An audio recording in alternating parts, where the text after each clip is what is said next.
على سيدنا ومولانا أبي القاسم المصطفى محمد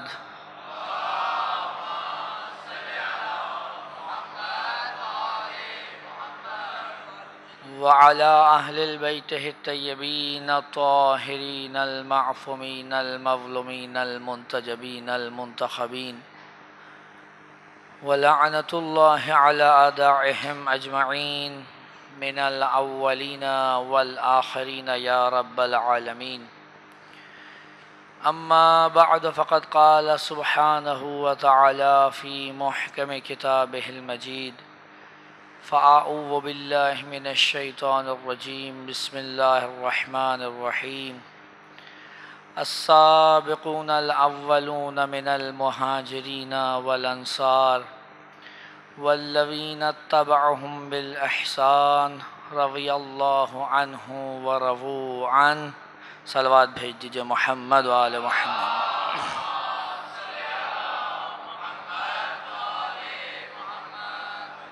اپنی حاجات کی قبولیت کے لیے، امام وقت کے ظہور میں تعجیل کے لیے، جہاں کہیں مومنین و مومنات آباد ہیں ان کی عزت، مال، جان، آبرو کی حفاظت کے لیے، جس کسی نے دعا کی التماس کی حاجات کی قبولیت کے لیے، بانیان مجلس کی توفیقات میں اضافے اور ان کے مرحومین کی بخشش و مغفرت کے لیے ایک مرتبہ باواز بلند صلوات عنایت فرمائیں.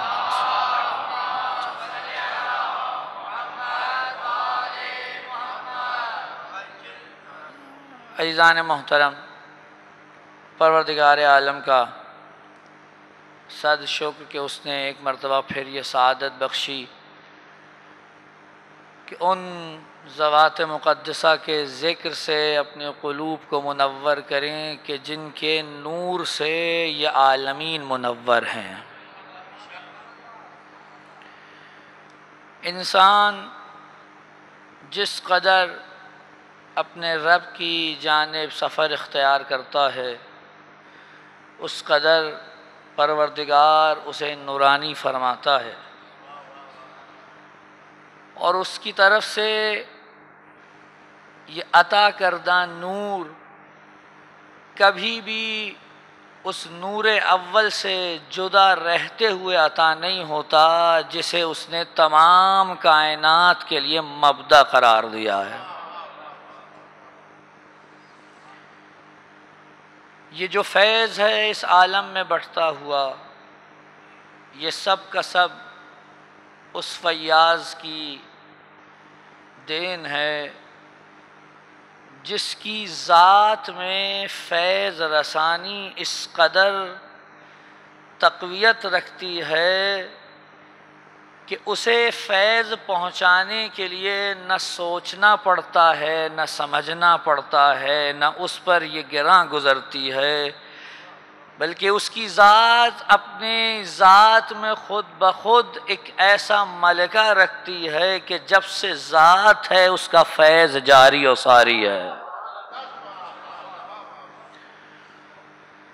لیکن یہاں ایک چیز جس کی طرف توجہ رکھنا بہت ضروری ہے، اور وہ یہ کہ اگر فیاض ہے تو پھر فیض بھی ہے، اور اگر فیض ہے اور بالکل ہے اور حتماً ہے اور ہمیشہ سے ہے اور اب بھی ہے اور ہمیشہ رہے گا، تو پھر لازم ہے کہ کوئی واسطہ فیض بھی ہو.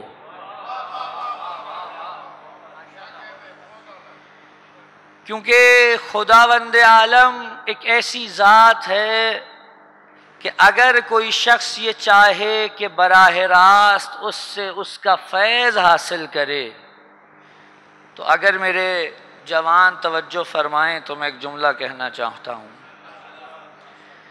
خدا جب اپنی ذات سے ایک وجود کا آغاز کرتا ہے جسے صادر اول کہتے ہیں، اس صادر اول کے بعد جس قدر بھی موجودات ہیں، جس قدر بھی وجود ہیں، وہ سب کے سب اس صادر اول سے صادر ہوئے ہیں.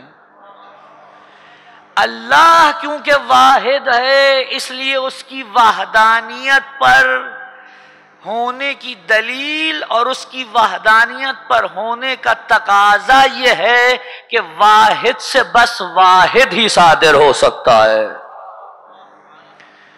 اور جب اس کی ذات سے واحد صادر ہوگا تو اس واحد سے آگے کثرت پھیلنا شروع ہوگی اور وہ سلسلہ آگے بڑھے گا۔ تو معلوم ہوا اللہ جو ایسا وجود ہے جو ہمیشہ سے ہے، جس کے لیے کب تب جب کا کوئی سوال پیدا نہیں ہوتا، جب وہ وجود ہمیشہ سے ہے، اس کا فیض ہمیشہ سے ہے، یہ وجود اس کا فیض ہے، اور جب واجب الوجود سے ممکن الوجود کی جانب یہ فیض وجود کی صورت میں منتقل ہوا تو اس کے بعد جتنے بھی موجودات ہیں وہ سب اس اول مخلوق کے وجود سے ہیں، اور جب اس اول مخلوق کے وجود سے ہیں تو پھر مجھے یہ کہہ لینے دیجئے کہ جب تمام موجودات اپنے وجود میں اس اول موجود کے تہی دست ہیں تو پھر اللہ کی طرف سے پہنچنے والے فیض کے لیے وہ کیوں کر واسطہ فیض نہیں ہوں گے؟ صلوات بھیج دیجئے محمد و آل محمد۔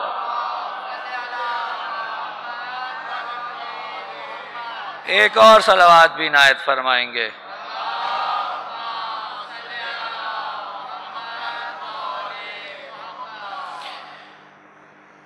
یہ فیض جو اس وقت آپ تک پہنچ رہا ہے یہ بھی انہی ذوات مقدسہ کی دین ہے۔ میرا موضوع یہ نہیں ہے، میں کہیں اور جانا چاہتا ہوں، لیکن مقدمتاً یہ باتیں عرض کر رہا ہوں تاکہ اگر آج کے مقدمے میں اذہان میرے ساتھ ہو گئے تو جو کل کی گفتگو ہے وہ بہت آسان ہو جائے گی۔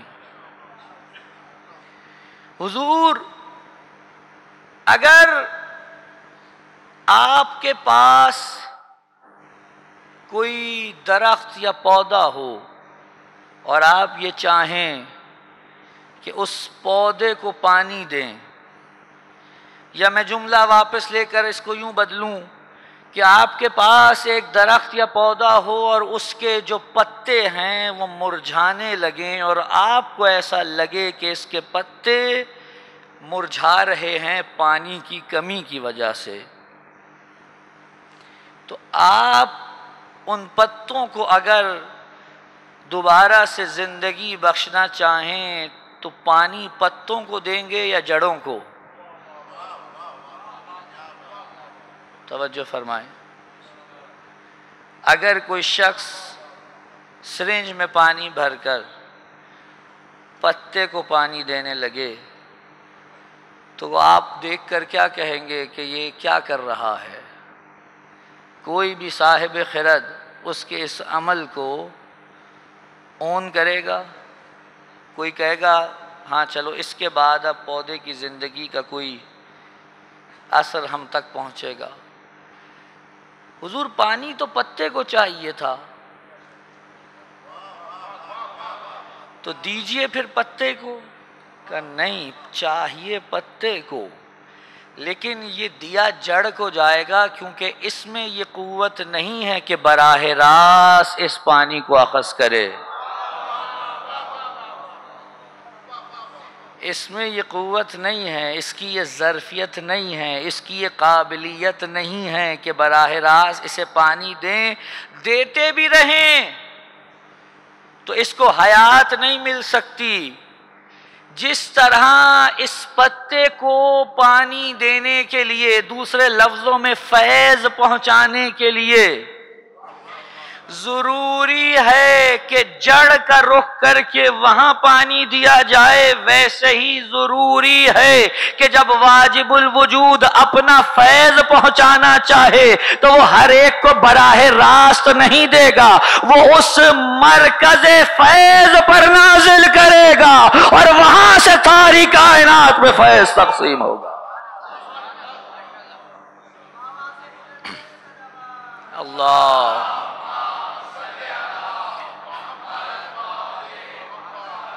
وہ اس مرکز میں توجہ فرمائے حضرات، وہاں سے آگے تقسیم ہوگا، یہ اس کی تقسیم ہے۔ یہاں کسی کو یہ شائبہ نہ ہو کہ ہمارے کہنے کا یہ مطلب ہے کہ نعوذ باللہ من ذالک پروردگار عالم کی ذات نیاز مند ہے اس واسطہ فیض کی۔ توجہ، میں کیا کروں، میں بالکل ارادے میں نہیں تھا کہ اس سارے مقدمے کو باندھوں گا، لیکن اب بحث چل پڑی ہے۔ خداوند عالم نیاز مند نہیں ہے اس واسطے کا۔ ہو سکتا ہے کوئی اٹھ کر سوال کرے، کیا خدا قادر مطلق نہیں ہے؟ ہے۔ تو اگر قادر مطلق ہے تو پھر وہ قدرت رکھتا ہے کہ ہر ایک کو براہ راست عطا کرے۔ کیا وہ قدرت نہیں رکھتا؟ رکھتا ہے۔ تو پھر کیوں نہیں کرتا؟ نہیں کرتا تو نیاز مند ہے؟ نیاز مند بھی نہیں ہے تو پھر کیوں کرتا ہے؟ حضور اس لیے کہ ہر جگہ فاعل کی فاعلیت کو نہیں، قابل کی قابلیت کو بھی دیکھا جاتا ہے۔ نہیں، شاید بات نہیں پہنچا سکا۔ حضور اگر کسی کے ہاتھ میں ایک پانی سے لبریز جگ ہو اور سامنے ایک چھوٹا سا گلاس ہو، تو یہ جس کے ہاتھ میں جگ ہے اس کے پاس پانی کی کمی نہیں ہے، اس کے پاس جتنا بھی پانی ہے یہ چاہے تو دے سکتا ہے، لیکن مسئلہ سامنے والے گلاس کی ظرفیت کا ہے۔ اس کی ایک خاص ظرفیت ہے، اس کی ایک خاص قابلیت ہے، اس سے زیادہ اس میں پانی سما نہیں سکتا۔ اللہ کی قدرت کا مسئلہ نہیں ہے، اللہ کی فاعلیت کا مسئلہ نہیں ہے، مسئلہ اس انسان کا ہے، اس موجود کا ہے جو براہ راست پروردگار عالم سے اس کا فیض بھی اخذ نہیں کر سکتی۔ اس لیے کہا تمہیں مجھ سے رحمت کی طلبگاری ہے، تو دیکھو میں تم پر رحمت نازل نہیں کروں گا۔ میرا ایک قاعدہ ہے، میں رحمت وہاں نازل کروں گا جہاں خزینہ دار رحمت ہے، اور خزینہ دار رحمت پر جب رحمت کا نزول ہوگا تو وہ تم تک پہنچا دے گا، کیونکہ وہ میرا امین بندہ ہے۔ اور چونکہ اسے معلوم ہے کس کی کتنی ظرفیت ہے، میں اپنی ظرفیت کے مطابق محمد و آل محمد پر نازل کروں گا، وہ ہر ایک کی ظرفیت کے مطابق اس تک میری رحمت اور فیض پہنچا دیں گے۔ اگر اب بھی کسی کو سمجھ نہ آئے تو سوچئے کیوں آپ سے کہا گیا کہ بار بار کہیے اللہم صلی علی محمد و آل محمد، اے اللہ محمد اور ان کی آل پر رحمت نازل فرما۔ اس لیے کہ رحمت کی ضرورت مجھے اور آپ کو ہے، لیکن خدا مجھے اور آپ کو براہ راست نہیں دے گا کہ میں محمد و آل محمد پر نازل کروں گا، وہاں سے تم سب میں تقسیم ہو جائے۔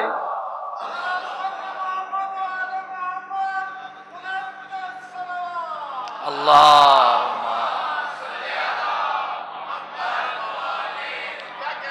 بات واضح ہو رہی ہے؟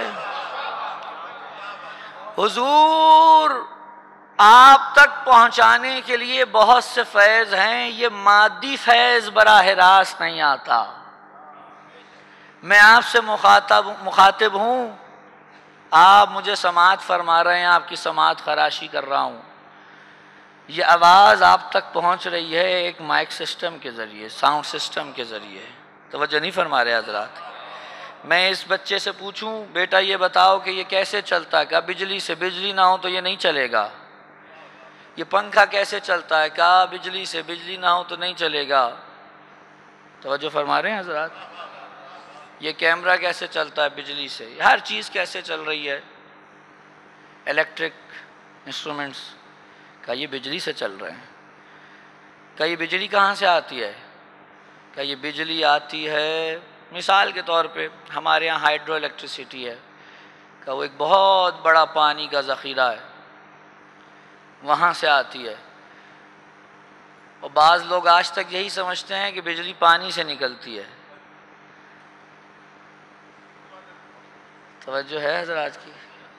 کئی لوگ سمجھتے ہیں بجلی پانی سے نکلتی ہے. وہ کہتے ہیں کہ اب پانی میں مزہ اس لیے نہیں رہتا کیونکہ پانی سے ساری بجلی تو نکال لیتے ہیں، تو پھر کیا مزہ آئے گا، کیا ہاضم ہوگا یہ پانی ہے جی. بہرحال تو ایک بہت بڑا پہیا ہے، چرخہ جسے ٹربائن کہتے ہیں، اس پہ ایک بہت موٹی دھار سے پانی گرتا ہے، اور جب وہ تیزی سے گھومتا ہے تو اس کے دوسری طرف مغناطیس لگے ہوئے ہوتے ہیں. جب مغناطیس میں مغناطیس گھومتا ہے تو بہت تیزی سے پھر کرنٹ جنریٹ ہوتا ہے. تو جو ہے نا، یہ اگر غلط کہہ رہا ہوں تو مجھے بتا دیجیے گا. معلوم ہے بجلی وہاں بنی، وہاں سے لے جا کر پھر لا کر رکھی گئی ایک جگہ پر، اسے ذخیرہ کیا گیا. وہاں سے نکال کر تاروں کے ذریعے سے پھر شہر شہر پہنچا دی گئی. پھر شہروں سے نکال کر جو آپ کے مختلف علاقے ہیں وہاں پہنچائی گئی. پھر گلیوں میں لا کر ٹرانسفارمروں تک تاروں کے ذریعے پہنچا گئی. پھر ٹرانسفارمروں سے تاریں نکالی گئیں اور پھر لا کر گھروں کے باہر بکسے لگا دیے گئے اور اس کے اندر بجلی پہنچا دی گئی. اور وہاں پہ بھی ایک فیوز لگا دیا گیا کہ اگر کبھی زیادہ آ جائے تو یہ فیوز اپنی جان دے دے لیکن گھر کی چیزیں بچ جائیں. ایسا ہی ہے. سوال صرف اتنا سا ہے کہ یہ بجلی اس بلب، پنکھے، اسپیکر کو چلانے کے لیے بنائی گئی تھی یا اس کو ایک جگہ پہ ذخیرہ کرنے کے لیے؟ بھئی ضرورت کے لیے نا، کہ جو چیزیں اس سے چلتی ہیں وہ چلیں. ایسا ہی ہے. تو اگر یہ سب اتنی زحمت جو وہاں ڈیم کے پاس ہو رہی ہے ٹربائن کے بالکل متصل، اس کو چلانے کے لیے ہے، اس کو چلانے کے لیے ہے، اس کو چلانے کے لیے ہے، تو جا کر براہ راست اس کو جوڑ دیں.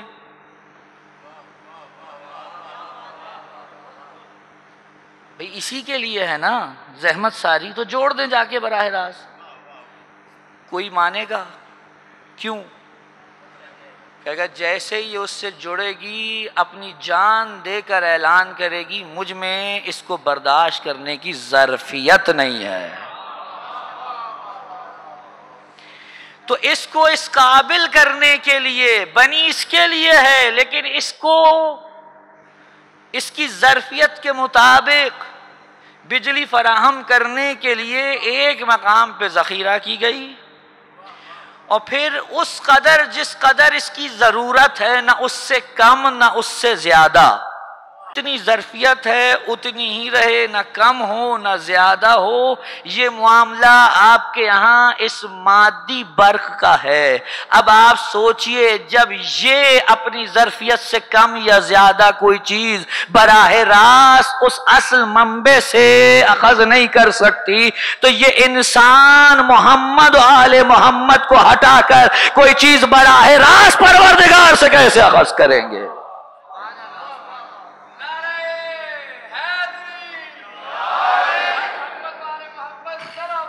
اللہ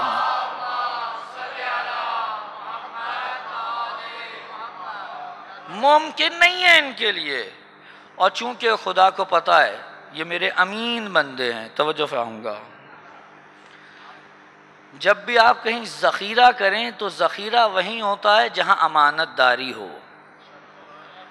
اگر امانت داری نہ ہو ذخیرہ نہیں ہو سکتا. اگر میں اور آپ کہیں کوئی چیز ذخیرہ کریں تو سب سے پہلے یہ دیکھتے ہیں کہ جہاں ہو رہا ہے وہاں امانت داری ہے یا نہیں ہے. تو پھر سوچئے اللہ جہاں اپنی رحمت کو ذخیرہ کرنا چاہ رہا ہو وہاں کس قدر امانت داری درکار ہوگی.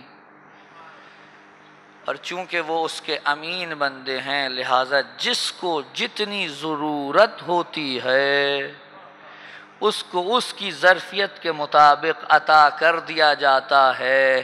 اگر کوئی راہ چلتا ہوا شخص ہے تو اسے اس کی ظرفیت کے مطابق، اگر کوئی سلمان فارسی ہے تو اسے اس کی ظرفیت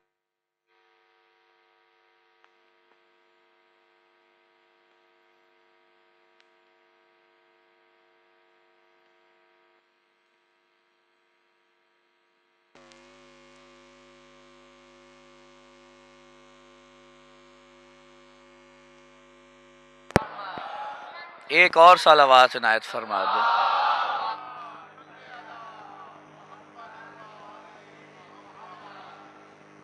جو ہے نا، میں کیا کہہ رہا تھا؟ جس کی جتنی ظرفیت ہے اس کے مطابق اسے تقسیم ہوتا رہے گا. لیکن یہ مت سمجھیے گا کہ اگر سلمان کو ان کی ظرفیت کے مطابق مل رہا ہے تو جو بانٹ رہا ہے اس کی بھی ظرفیت اتنی ہی ہے. یہ ذہن میں رہے.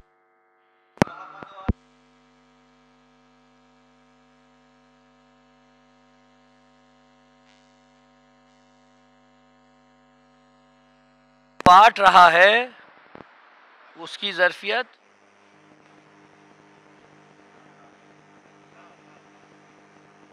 اب آپ صلوات ہی پڑھیں تو کچھ ہوگا.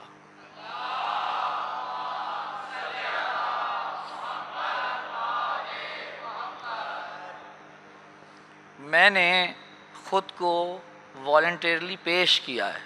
آپ کو پتہ ہے باب العلم کا پہلا خمسہ میں نے خود کو والنٹری پیش کیا ہے کہ میں حاضر ہوں، جتنا تختہ مشق بنانا میں حاضر ہوں. صلوات پڑھے محمد و آل محمد.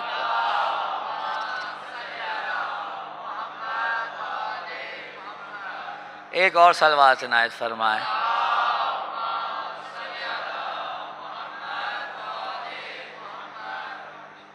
تو جس کی جتنی ظرفیت ہے اس کے مطابق تقسیم ہو رہا ہے. ہمارے ہاں جو روایات پہنچی ہیں معصومین علیہم السلام سے، اس کے مطابق حضرت سلمان فارسی کو کہا گیا ہے کہ وہ ایمان کے 10ویں درجے پر ہیں. ابو ذر ان سے کم، مقداد عمار ان سے کم. کوئی یہ نہ سمجھے کہ حضرت سلمان فارسی کو اگر یہ کہہ دیا گیا ہے کہ وہ 10ویں درجے پر ہیں تو وہ علی کو ویسے ہی جانتے ہیں جیسے علی خود کو جانتے ہیں. توجہ ہے؟ ایسا نہیں ہے. سلمان فارسی بھی جس علی کو جانتے ہیں وہ بقدر ظرف سلمان ہے، نہ کہ اس علی کو جسے خدا نے خلق کیا ہے. میرے تمام جملوں میں کچھ چیزیں ایسی ہیں کہ جو میں بیان کر رہا ہوں، کچھ چیزیں وہ ہیں کہ جو آپ کے فہم کی متقاضی ہیں. تو کوئی بھی چیز، توجہ چاہوں گا، یہ جو میں نے کہا واسطہ فیض ہیں، یہ مت سمجھیے گا کہ بس آپ کے لیے ہیں. حضرت آدم سے لے کر کائنات کے آخری ذرے تک جس قدر خدا کی مخلوقات ہیں، ما بین خالق و مخلوق اگر کوئی واسطہ فیض ہیں تو وہ محمد و آل محمد ہے. ایسے ہی نہیں، میرے مولا علی نے نہج البلاغہ میں کہا تھا ہم آل محمد کا قیاس کسی کے ساتھ نہیں کیا جا سکتا، اور یہ ہو بھی کیسے سکتا ہے جن کی وجہ سے دوسروں پر نعمتیں جاری ہوتی ہیں، انہیں ان کے ساتھ کیسے قیاس کیا جا سکتا ہے؟ ممکن ہی نہیں ہے. جن کی وجہ سے نعمتیں مل رہی ہوں اور جنہیں نعمتیں مل رہی ہوں، ان میں کوئی فرق نہیں، بہت فرق ہے. کہاں وہ اور کہاں دیگر موجودات. لیکن اس کے باوجود یہ سارا مقدمہ اس لیے باندھا تاکہ آپ متوجہ ہو جائیں. اس کے باوجود ہم یہ دیکھتے ہیں کہ جو شخص بھی ان سے آ کر جڑتا چلا گیا، اہل بیت علیہ السلام نے اس کی بھی تکریم فرمائی ہے. کتنے کریم ہیں. میں اس وقت جو کچھ بھی کر رہا ہوں اصل میں انہی کا فیض ہے، لیکن اس کے باوجود بھی یہ میرا شکریہ ادا کرتے ہیں. نہیں، بات نہیں پہنچی شاید. سوچئے کوئی باغ ہو، کوئی باغ ہو، اس کا ایک مالک ہو، وہاں ایک مالی کام کرتا ہو جسے مالک نے رکھا ہو. اور وہ مالک بڑا ہی اس مالی پر شفیق ہو۔ ایک دن یہ مالی کہے اتنا مجھ پر کریم ہے یہ مالک، میں اسے کوئی تحفہ دینا چاہتا ہوں، اور وہ آگے بڑھ کر اسی باغ سے چند پھول توڑے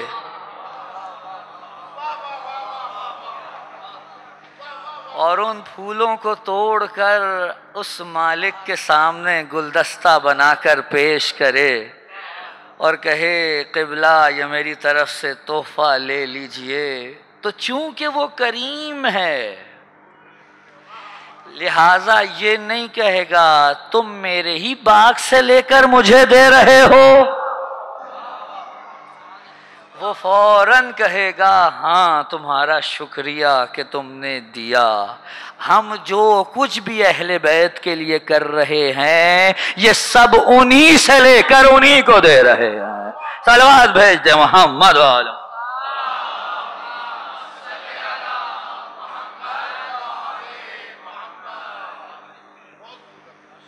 پوری دنیا کائنات میں ماں سوا اللہ جو کوئی بھی ہے سب دسترخوان اہل بیت پہ بیٹھے ہوئے ہیں، ممکن نہیں ہے کہ ان کے علاوہ کسی کا کچھ نصیب ہو۔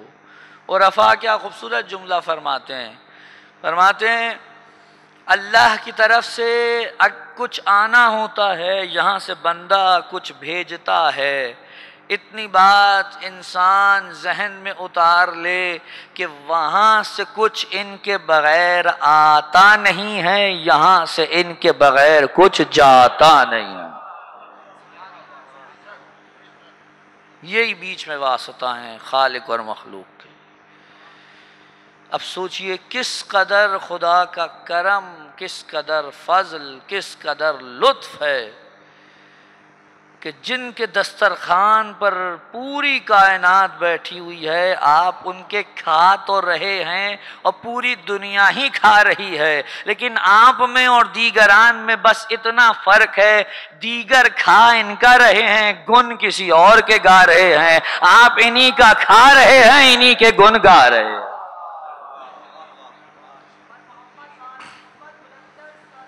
اللہ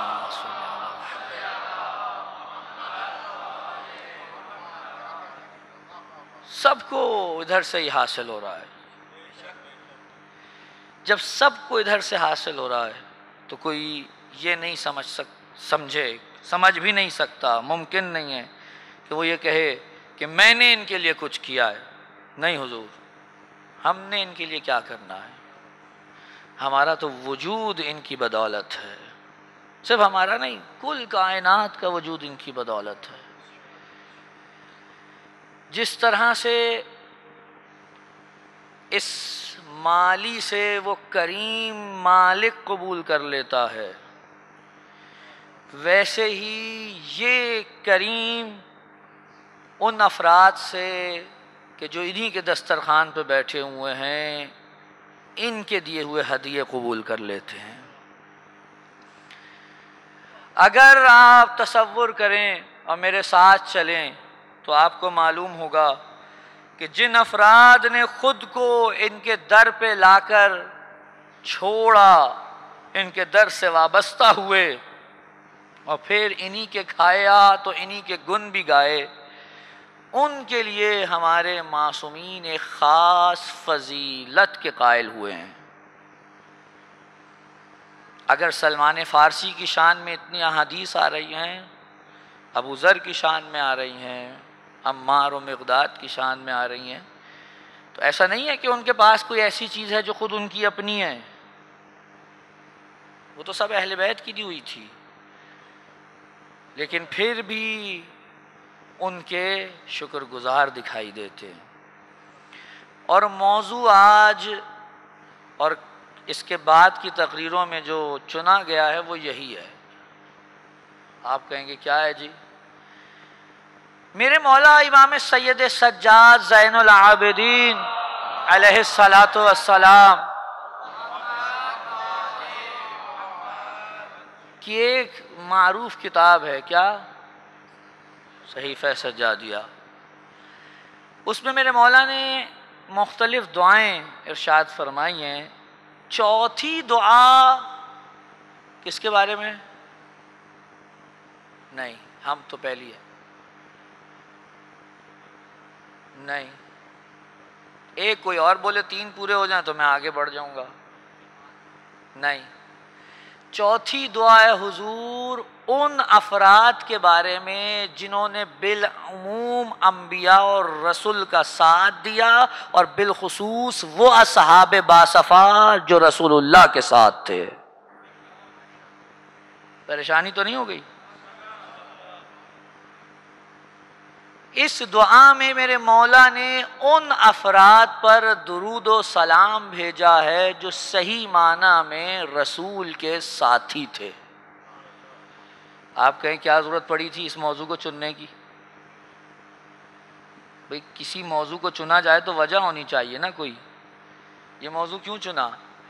یہ اس لیے چنا گیا ہے تاکہ وہ افراد جو یہ سمجھتے ہیں کہ ہمارے ہاں تو اصحاب کو کچھ نہیں سمجھا جاتا، ان کو بتایا جائے کہ ہمارے تو ائمہ ان کے بارے میں وہ دعائیں کرتے ہیں جو آپ سوچ بھی نہیں سکتے۔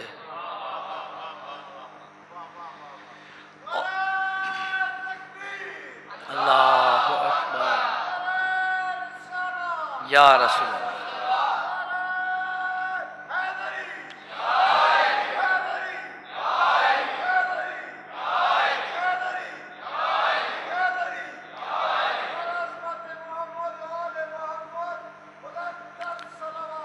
اللہ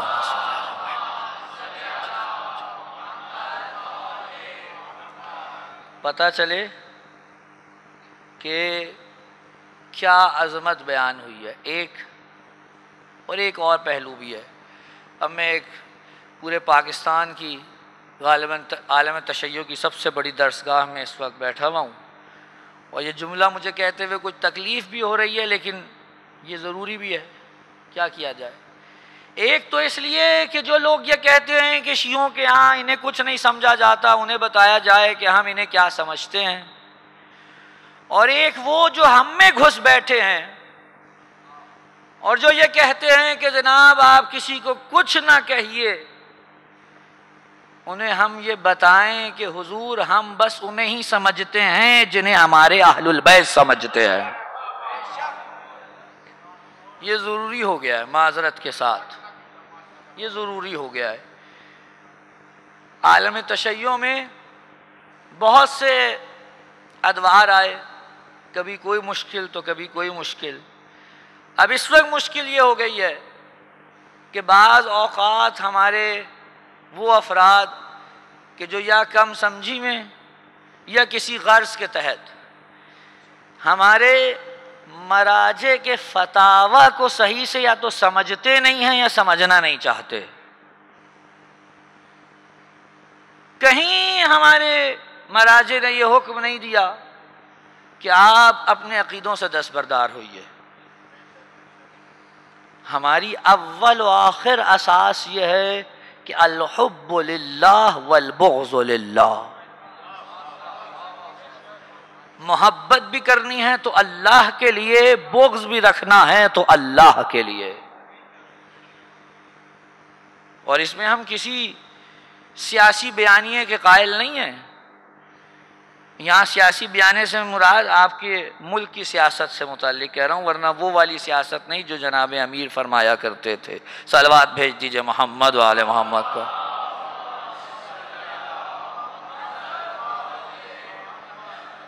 اب تقریباً وقت ہو چلا، 10 منٹ لیٹ بیٹھا ہوں آج، تو آج 10 منٹ پہلے چھوڑ دوں آپ کو یا پورا وقت لینے کی اجازت ہے؟ ایک اہم ترین مسئلہ جو اگر یہیں حل ہو جائے تو میں کل سے یہ ساتھ لے کے آیا ہوں، میں یہ صحیفہ سجادیہ، تاکہ اس دعا کو یہیں سے پڑھوں اور آپ کو بتاؤں کہ امام کیا کہہ رہے ہیں۔ لیکن اس سے پہلے کہ میں پڑھوں، ایک اہم بات بیان کرنا چاہتا ہوں۔ اگر یہ بات واضح ہو گئی تو میں یہ سمجھتا ہوں کہ بہت سے مسائل خود ہی دم توڑ دیں گے اور بہت سے سوالوں کو خود ہی جواب مل جائے گا۔ اور وہ کیا ہے؟ قرآن مجید ایک حکم دیتا ہے جس کے مطابق کہا گیا وَكُونُوا مَعَ الصَّادِقِينَ، سچوں کے ساتھ ہو جاؤ۔ اب اس پورے حکم میں یہ جو لفظ معا ہے، توجہ فرمائیں گے حضرات میری طرف، یہ لفظ معا ہے، یہ لفظ معا کن معنی میں استعمال ہوا ہے؟ اگر یہ واضح ہو جائے تو 1400 سال میں جو کارستانیاں ہوئی ہیں وہ سب واضح ہو جائیں گی۔ ہم نے اردو میں جب کسی کو کہنا ہو ماں کا ترجمہ ہم کرتے ہیں ساتھ۔ میں بہت آسان انداز میں بیان کرنے کی کوشش کروں گا، گو کہ میرا یہ مزاج نہیں ہے، لیکن کوشش کروں گا کہ یہ بات جوانوں تک پہنچ جائے، کیونکہ یہ مجالس میں بزرگوں کے لیے تو پڑھ ہی نہیں رہا ہوں، میں تو یہ صرف جوانوں کے لیے پڑھ رہا ہوں، بزرگ مجھ سے زیادہ جانتے ہیں۔ اگر مجلس کے بعد مثال کے طور پر میں کسی برادر سے کہوں، مثلا زین بھائی سے کہوں کہ آپ میرے ساتھ قومی مرکز چلیے گا، تو ایک یہ جملہ ہے۔ اور اگر میں یہ کہوں کسی سے، مثال دے رہا ہوں، اس کو مثال کے طور پر ہی لیجئے گا، ابھی پچھلے دنوں آپ کے ملک میں بڑی عدالتی رسہ کشی چل رہی تھی، اب بھی چل رہی ہے، دو فریقین تھے، ایک اس طرف ایک اس طرف، کسی دفتر میں بحث چھڑ گئی تو سوال ہوا آپ کس کے ساتھ ہیں؟ تو اس نے کہا میں اس پارٹی کے ساتھ ہوں، دوسرے نے کہا میں اس پارٹی کے ساتھ ہوں۔ توجہ ہے کہ نہیں؟ سوال یہ ہے کہ یہ جو میں نے کہا زین بھائی سے کہ میرے ساتھ چلیے گا، اور یہ جو ان صاحب نے کہا کہ میں فلاں کے ساتھ ہوں، ان دونوں ساتھوں میں کوئی فرق ہے یا دونوں ایک سے ہیں؟ فرق ہے۔ کیا فرق ہے؟ ایک میں مادی جسم ساتھ ہے، جبکہ دوسرے میں نظریہ ساتھ ہے۔ توجہ فرمائیں، ایک میں مادی جسم ساتھ ہے، ایک میں نظریہ ساتھ ہے۔ سوال یہ پیدا ہوتا ہے کہ قرآن جب کہہ رہا ہے صادقین کے ساتھ ہو جاؤ، یہاں جسم ساتھ کرنا ہے یا نظریہ؟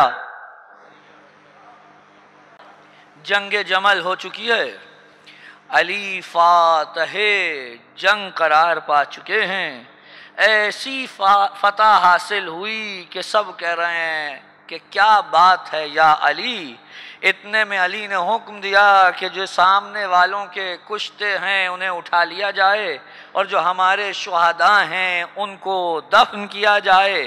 اتنے میں ایک صحابی آگے بڑھا، نہج البلاغہ میں موجود ہے، کہنے لگا کیا عالی شان فتح نصیب ہوئی آپ کو یا علی، کاش میرا بھائی زندہ ہوتا اور وہ یہ فتح دیکھتا تو کتنا خوش اور خرم ہوتا۔ کہا یہ بتاؤ وہ ہمارے ساتھ تھا یا نہیں تھا؟ اس کا دل ہمارے ساتھ تھا یا نہیں تھا؟ اس کا نظریہ ہمارے ساتھ تھا یا نہیں تھا؟ اس کا دل ہمارے ساتھ دھڑکتا تھا یا نہیں تھا؟ کہ یا علی آپ کا محب تھا، آپ کے نظریے پہ تھا، اگر ہوتا تو آپ کی رکاب میں جنگ لڑتا، آپ کے مخالفین کے خلاف لڑتا۔ کہ تو دیکھو ہم تمہیں یہ قاعدہ دے رہے ہیں، جا کر دنیا کو دے دو، وہ جو گزر گئے ان کی تو بات کیا ہے، جو قیامت تک آ رہے ہیں ان کے لیے بھی یہ قاعدہ ہے۔ آج جو علی کو اس میدان جنگ میں حق اور سچ سمجھتا ہے، جو نظریے میں علی کے ساتھ کھڑا ہے، وہ 1400 سال پہلے آئے یا بعد میں یا قیامت تک، وہ آج علی کی رکاب میں جمل میں کھڑا بھی ہے، لڑا بھی ہے۔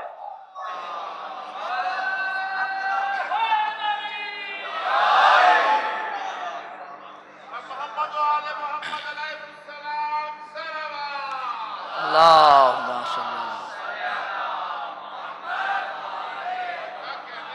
اللہ وہ آج ہمارے ساتھ کھڑا بھی ہے، وہ آج ہمارے ساتھ لڑا بھی ہے۔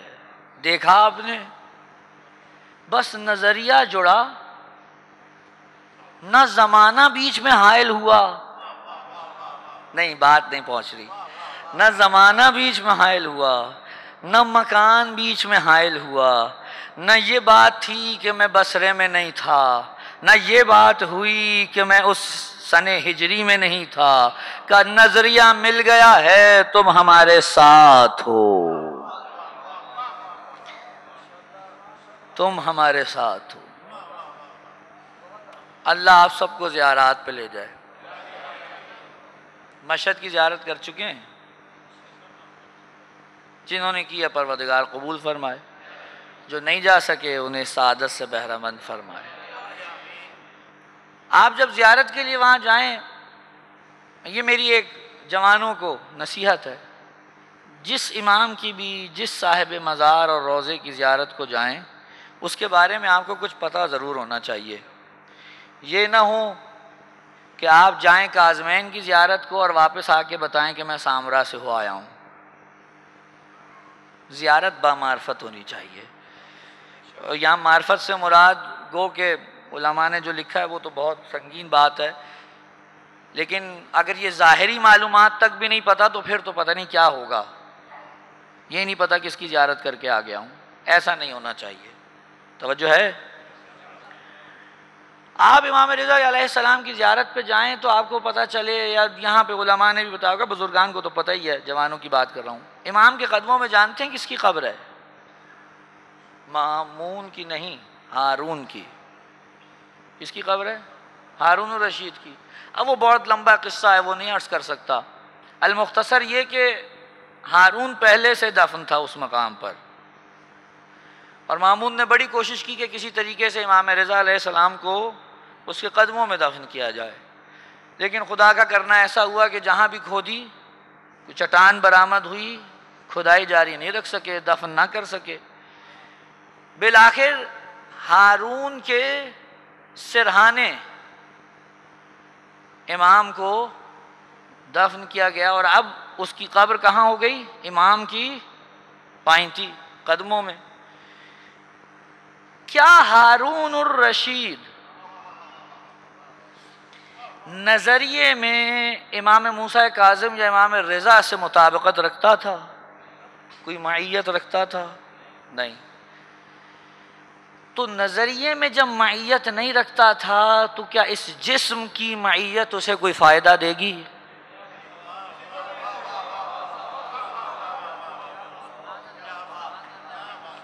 پیچھے والوں کو آواز آ رہی ہے نا میری؟ کوئی فائدہ دے گی؟ کوئی فائدہ نہیں دے گی۔ بھئی کیوں نہیں دے رہی؟ کہ اس جسم سے کوئی فرق نہیں پڑتا، اصل بات ہے نظریے کی، اصل بات ہے دل کی۔ آپ جائیے، جتنے بھی صحابہ نگار ہیں جنہوں نے اصحاب رسول کے حالات اور زندگی قلم بند کیے ہیں، چاہے الاصابہ اٹھا لیجئے، چاہے اسد الغابہ اٹھا لیجئے، جائیے دیکھیے، ادھر لکھا گیا ہے کہ صحابی کی تعریف یہ ہے کہ اس نے عالم ایمان میں رسول کو دیکھا ہو، اور پھر عالم ایمان میں دنیا سے رخصت ہو گیا ہو۔ گو کہ اس کے اوپر ہمیں تحفظات ہے، وہ کل عرض کر دوں گا، ابھی تو فقط یہ سن لیجئے، ٹھیک ہے جی؟ یہ الاصابہ میں ابن حجر عسقلانی نے لکھی ہے تعریف۔ لیکن آپ کو حیرت ہوگی جب آپ پڑھتے پڑھتے الف کے باب میں پہنچیں گے تو وہاں ایک شخص کا ذکر ہوگا، اس کا نام ہے اویس قرنی۔ انہوں نے نہ کبھی ظاہراً رسول کو دیکھا، نہ زیارت ہوئی، نہ، میں جملہ بدل دیتا ہوں، نہ ظاہری آنکھوں سے انہوں نے رسول کو دیکھا، نہ رسول نے انہیں دیکھا، لیکن نام کہاں آ گیا؟ صحابہ میں۔ کوئی پوچھے یہ کیا ہے؟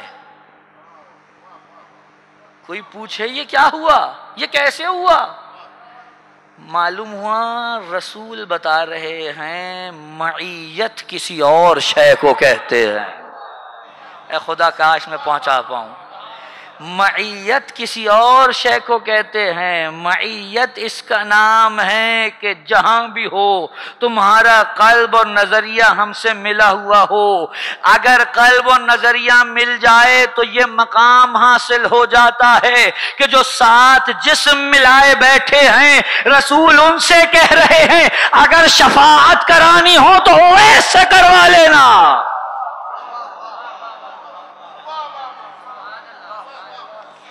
اگر شفاعت کرانی ہو اویس سے کرا لینا. آئے ملنے کے لیے ماں سے زیادہ اجازت نہیں لیے رکھی تھی, واپس لوٹ گئے. جب رسول پہنچے اس وقت رسول موجود نہیں تھے, بغیر ملاقات کے واپس لوٹ گئے. رسول پہنچے کسی نے بتایا نہیں. رسول نے آگے بڑھ کر کہا کیا اویس آیا تھا؟ کہ آپ کو کیسے پتا چلا؟ کہ مجھے اس کی خوشبو آ رہی ہے. اگر اس جملے کی قوت کو محسوس کرنا ہے تو حدیث قصہ اٹھائیے.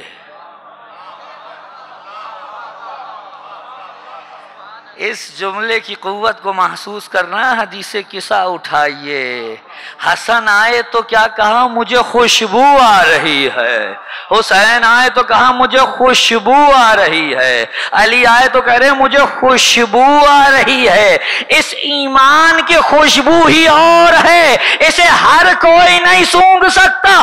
اس کے لیے ایک اور شامہ درکار ہوتا ہے. کہ مجھے خوشبو آ رہی ہے. بار بار رخ کرتے ہیں یمن کا, فرماتے ہیں مجھے یمن سے ایمان کی خوشبو آتی ہے.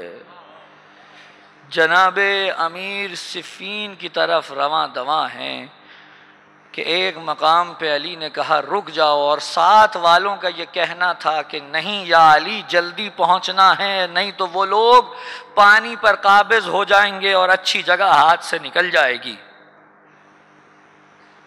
اور وہ ہو گئے. یہ بیٹے کو باپ سے وراثت میں ملا تھا.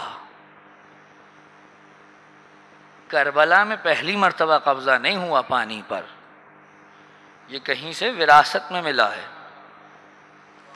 جنگ صفین میں بھی یہی ہوا تھا, دریا پہ قبضہ کر لیا گیا تھا. علی نے یہ نہیں کہا نہیں ہمیں جلدی پہنچنے کا, رک جاؤ. رک گئے. عبداللہ ابن عباس اور مالک اشتر دونوں آگے بڑھے, کہنے لگے یا علی کوئی خاص وجہ ہے؟ کہ ابھی 1000 کا لشکر آ کر ہم سے ملے گا, نہ ایک کم نہ ایک زیادہ. اب یہ جملہ سنگین تھا کیونکہ جو ساتھ چل رہے تھے ان میں سے کئی ایسے تھے جو جسم میں تو ساتھ تھے.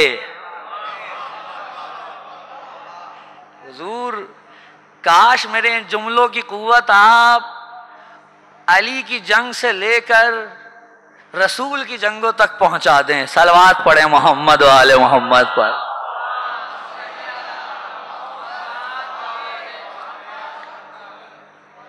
وہ جسم میں ساتھ تھے لیکن نظریے میں ساتھ نہیں تھے. فوراً موقع مل گیا, یہاں تک کہ عبداللہ ابن عباس اور مالک اشتر کو بھی ہول اٹھنے لگے کہ خدا نہ خواستہ خاکم بدان, ایک بھی اونچائی نیچائی ہو گئی, اونچ نیچ ہو گئی تو یہ جو ساتھ کھڑے ہیں انہوں نے تو رائی کا پہاڑ بنا دینا ہے.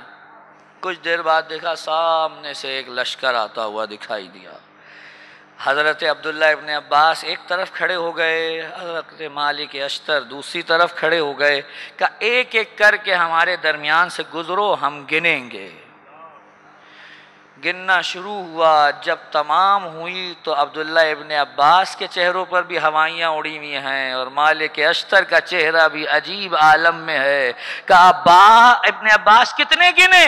کہا 999. کہا تم نے کتنے گنے؟ کہا میرے بھی 999. کہا یہ کیا غضب ہو گیا؟ علی نے کہا تھا نہ ایک کم نہ ایک زیادہ, اور جس علی نے کہا ہے وہ اطمینان سے ٹیلے پہ کھڑا ہے.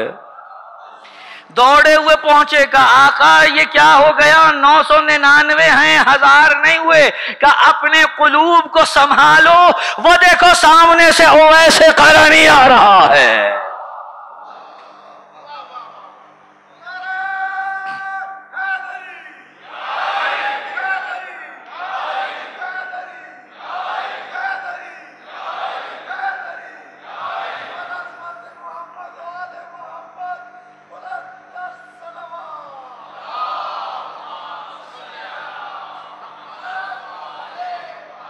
وہ دیکھو آ رہا ہے سامنے۔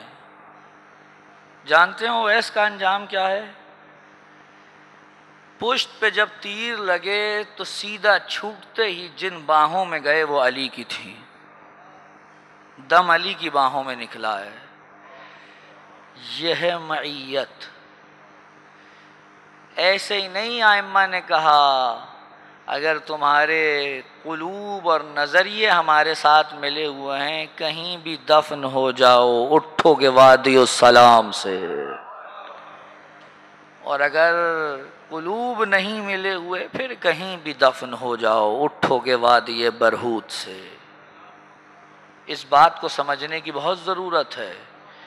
یہاں معیت، اگر کوئی آپ کو آ کر ساتھ، صحبت، معیت ان جیسے الفاظ سے مرغوب کرنے کی کوشش کرے تو اس سے فوراً پوچھئے حضور معیت جسمانی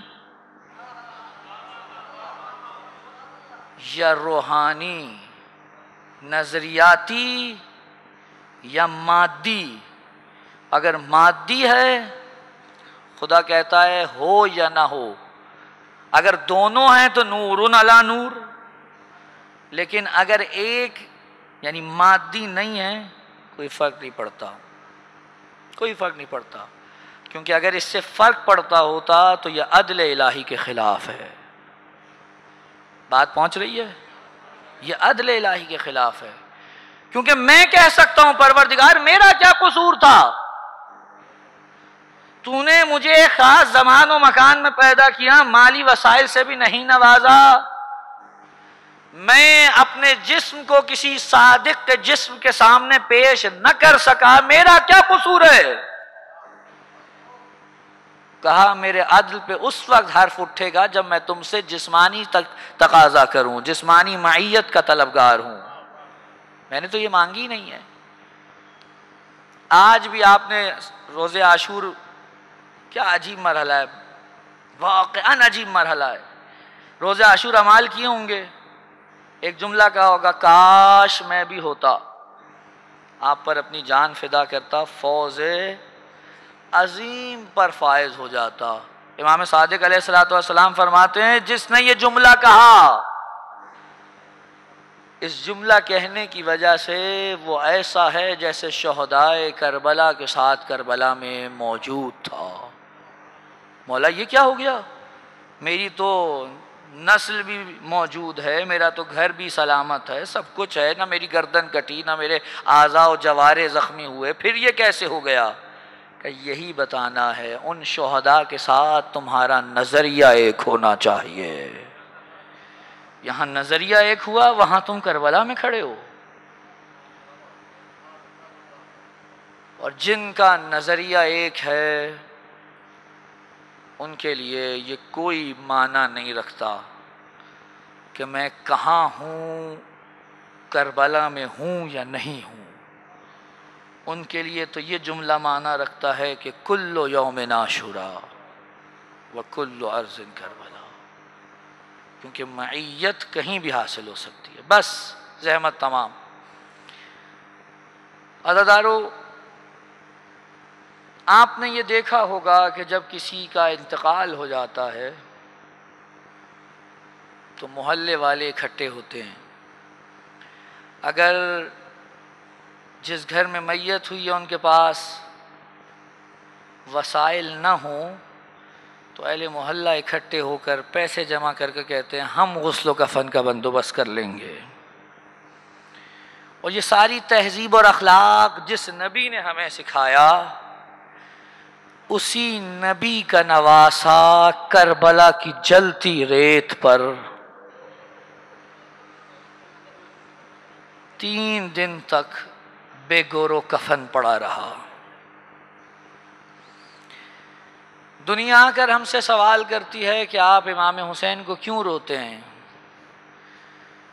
آپ یہ کیوں کہتے ہیں کہ حسین کو غسل و کفن نہیں ملا؟ حسین تو شہید تھے، شہید کا تو لباس ہی اس کا کفن ہے، شہید کا تو خون ہی اس کا غسل ہے۔ میں کہتا ہوں اگر یہ بھی ہوتا تو ہم نہ روتے، لیکن مشکل یہ ہے کہ شہادت کے بعد کوئی حسین کا کرتا لوٹ کر لے گیا، کوئی امامہ لوٹ کر لے گیا، کوئی نالین لوٹ کر لے گیا، کوئی کمر بند لوٹ کر لے گیا، اور جسے کچھ نہ ملا اس نے انگلی میں ایک انگوٹھی دیکھی اور انگوٹھی اتارنے کے لیے اس لعین نے حسین کی انگلی کو قطع کر دیا۔ اجرکم علی اللہ۔ عزادارو، اس قدر بری حالت تھی لاش حسین کی کہ جب زینب نے دیکھا ہے تو پہچانی ہی نہیں۔ ایک تو قیامت یہ ہوئی کہ جس راستے سے اسیروں کو گزارا گیا وہاں لاشیں بکھرے پڑے تھے، یزیدیوں نے اپنے کشتے دفنا دیے، آل محمد کے لاشیں کربلا کے بن میں بکھرے پڑے تھے۔ زینب عالیہ کو گزارا گیا، زینب کی نگاہ پتھروں کی ایک ڈھیری پر پڑی۔ عزادارو، زینب نے پتھروں کو دیکھا، لاش حسین کو نہیں دیکھا۔ عزادارو، کیوں؟ کیونکہ بعد شہادت اتنے پتھر مارے تھے کہ حسین کا لاشا پتھروں میں دھسا ہوا تھا۔ زینب نے خود کو اونٹ کی بلندی سے زمین پر گرایا۔ علماء کہتے ہیں عباس اور زینب کے زمین پر گرنے میں بس اتنا فرق ہے، عباس کے بازو تھے نہیں، زینب کے تھے مگر پسے گردن بندھے ہوئے تھے۔ زینب منہ کے بل زمین پر گری، آگے بڑھی، پتھروں کو ہٹایا، مجھے نہیں پتا کیسے ہٹایا، میری آقازادی نے پتھروں کو ہٹایا۔ پتھر ہٹانے کے بعد آگے بڑھی، حسین کے لاشے کو دیکھا، اس قدر کٹا ہوا ہے جگہ جگہ سے، اس قدر مجروح ہے کہ ساتھ کی بہن پہچان نہ سکی۔ ایک مرتبہ کہا انت اخی، کیا تو ہی میرا بھائی حسین ہے؟ عزادارو، یہ کہہ کر زینب عالیہ نے لاش حسین کو اپنے زانوؤں پر لیا۔ زانوؤں پر لینے کے بعد زینب نے مرثیہ پڑھنا شروع کیا۔ لگا یا علی، یہ کون سا مقام ہے؟ بچوں کو لبوں پہ بوسے لیتے ہیں، رخساروں پہ بوسے لیتے ہیں، ماتھے پہ بوسے لیتے ہیں، سر کا بوسہ لیتے ہیں، یہ پسلیوں اور سینے کے بوسے لینے کا کون سا مقام ہے؟ علی نے رو کر کہا میں ان مقامات کے بوسے لے رہا ہوں جہاں گھوڑوں کی ٹاپیں پڑیں گی، جس جگہ کو گھوڑوں کے سموں سے پامال کیا جائے گا۔ عزادارو، زالیا، اور اس کے بعد اب لاشے کو بلند کیا اور آسمان کا رخ کر کے کہا اللہم تقبل منا ھذا القربان، پروردگار آل محمد کی اس قربانی کو قبول کر لے۔ عزادارو، ابھی اہل بیت حسین کی لاش سے لپٹے ہوئے تھے، زینب لپٹی ہوئی ہیں، سکینہ لپٹی ہوئی ہیں، رقیہ لپٹی ہوئی ہیں۔ اتنے میں شمر آگے بڑھا، کہنے لگا چلو جلدی سوار ہو جاؤ، ہمیں کوفے جانا ہے۔ بیویاں لاش حسین کو نہیں چھوڑ رہی تھی۔ عزادارو، اس لعین نے کہا مجھے معلوم ہے یہ لاش سے کیسے جدا ہوں گی۔ اس لعین نے اپنی پشت سے تازیانہ نکالا اور اب بیویوں پر برسانا شروع کیا۔ بیویوں نے تب بھی حسین کا لاشا نہیں چھوڑا۔ یہ لعین آگے بڑھا، اس نے سید سجاد کی پشت میں تازیانے برسانے شروع کیے۔ زینب نے جب دیکھا تڑپ کے لاش حسین کو چھوڑا، سجاد سے آ کر لپٹ گئی، کہا پھوپھی اماں یہ آخری موقع ہے، جتنا ودا ہونا ہے اپنے بھائی سے ہو لیجئے۔ سجاد اپنی پشت پر تازیانے سہ لے گا۔ ألا لعنة الله على القوم الظالمين وسيعلم الذين ظلموا أي منقلب ينقلبون إنا لله وإنا إليه راجعون۔